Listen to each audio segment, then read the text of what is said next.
If you've recently watched the NFL or a number of other professional sports such as women's volleyball or even Premier League lacrosse, you've maybe noticed something around the athlete's neck, something that you've never seen before.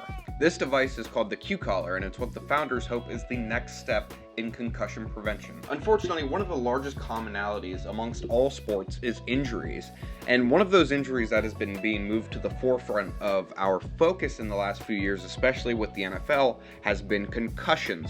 Concussions are a brain injury where the brain is displaced and it actually impacts with the back of the skull, whereas normally it is being contained in sort of a fluid barrier. The Q collar is looking to improve this fluid barrier that the brain already has by giving the brain more blood.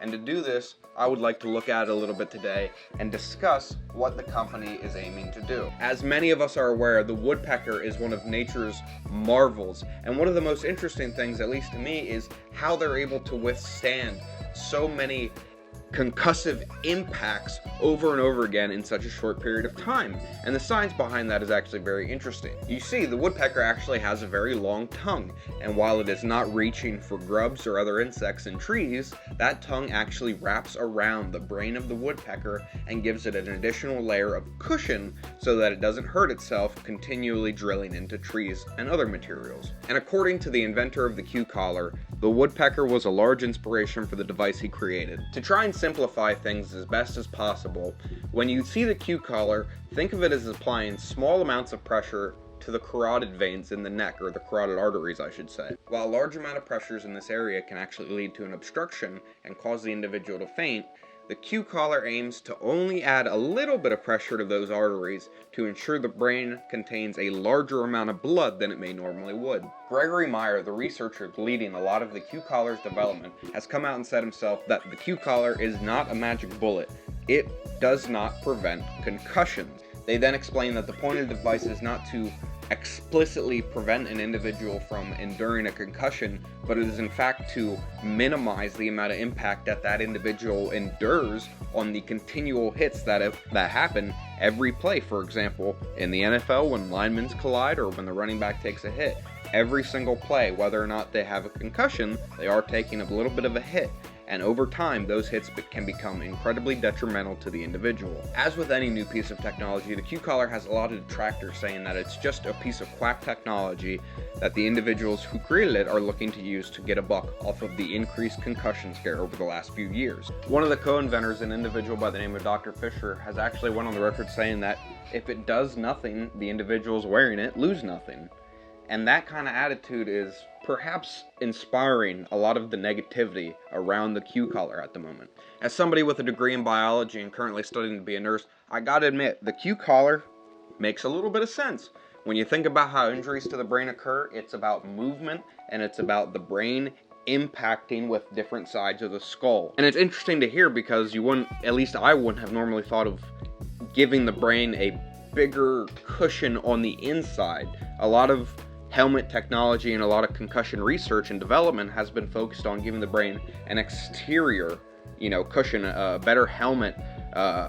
Some people even say the helmet is detrimental, and that's what I'm going to get into in a second here. But, it sounds like there's, at least at the heart of the Q collar, there's a good idea there.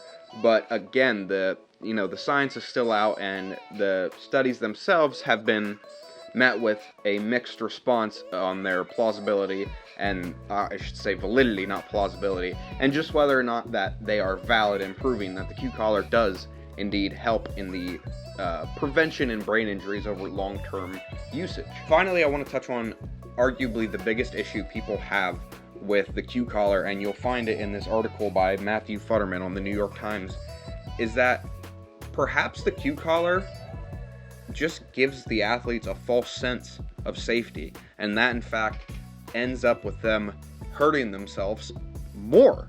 A lot of people believe that rugby, a sport that is just about as physical as football and has a lot less padding and gear, a lot of people believe that that is the big reason why there's less head injuries.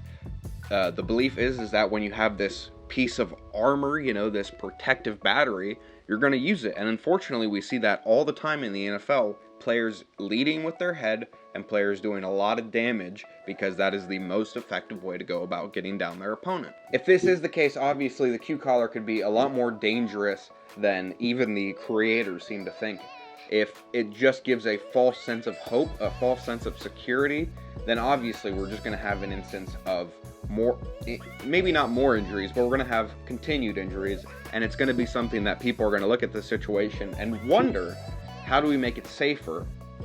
But maybe we need to take a step back before we take a step forward, you know? Maybe we need to reevaluate how we're looking at the whole picture instead of how we're looking at the details. So let me know what you think down in the comments. Do you feel like this is a good piece of technology? Do you feel like this is going to be beneficial to the athletes that wear it? Or do you think this is going to give people a false sense of hope and lead to them actually getting injured more often because they have this sense of security that they aren't going to have a concussion or they aren't going to be injured as much? And if you like what you saw here today, please like and subscribe. Lets me know that I should keep making content like this. But as always, my name is Zachary Taylor, and I thank you for your time today.